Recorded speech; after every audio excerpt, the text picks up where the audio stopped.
సరే ఇంకొకటి ఇప్పుడు చరణ్, తారక్ ఇద్దరు సూపర్ స్టార్స్ని పెట్టుకుని అలా చేస్తున్నారు. నన్ను గెస్ట్ అపీరెన్స్గా అడగాలని అనిపించలేదు. నేను చరణ్, తారక్ ముగ్గురు బాగుండేది కదా. అసలు ఆ డౌట్ రాలేదా, చేయాలనిపించలేదు? లేకపోతే మీకు మీరు అనుకున్న ఆ విజన్లో అసలు ఎక్కడ కనపడలేదా? లైక్ చెప్తున్నాను కదా, నువ్వు పెద్ద షిప్ లాంటివి.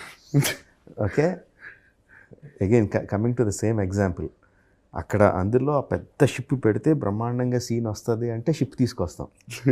మీరు కావస్తే ప్రభాస్ తయారు చేయగలరు కదా. నేను అడిగితే ప్రభాస్ అడిగితే వస్తాడు కాబట్టి ప్రభాస్ని ఎక్కడ పెడదామని చేస్తే సినిమా బాగోదు. సినిమాకి అవసరం అంటే చెప్పి నేను ఎలాగైనా కన్విన్స్ చేసి తీసుకొచ్చేస్తాను. సినిమాకి అవసరం, అక్కడ అవసరం అనిపిస్తే. అది నాకు తెలుసు. నాకు అర్థమైంది అంటే మీకు చరణ్, తారక్ నాకంటే ఇష్టం నాకు అర్థమైంది. ఓకే, పర్లేదు, ఓకే. డార్లింగ్, ఆ సినిమా చేసినప్పుడు నాకు ఆ హీరోల కంటే ఎవరు ఎక్కువ కాదు. తారక్ యమదొంగ చేసేటప్పుడు మేము కూర్చొని మాట్లాడినప్పుడు తారక్ మీదే 2-3 కథలు చెప్పాడు. నేను నెక్స్ట్ తారక్తో ఇచ్చేస్తున్నాను, మళ్ళీ చేస్తే మనకి ఎప్పుడు వస్తుంది అని నేను.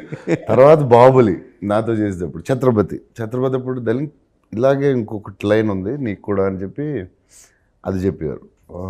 తర్వాత అర్థమైంది. తర్వాత బాహుబలి ఇప్పుడు 3 కథలు చెప్పాడు నాకు. ఇది అలా హీరోని ఆ టైంలో అనుకుని ఆ ఇన్స్పిరేషన్తో ఆ హీరోని లవ్ చేసి చెప్తుంది కదా, నిజంగా చేస్తాడా?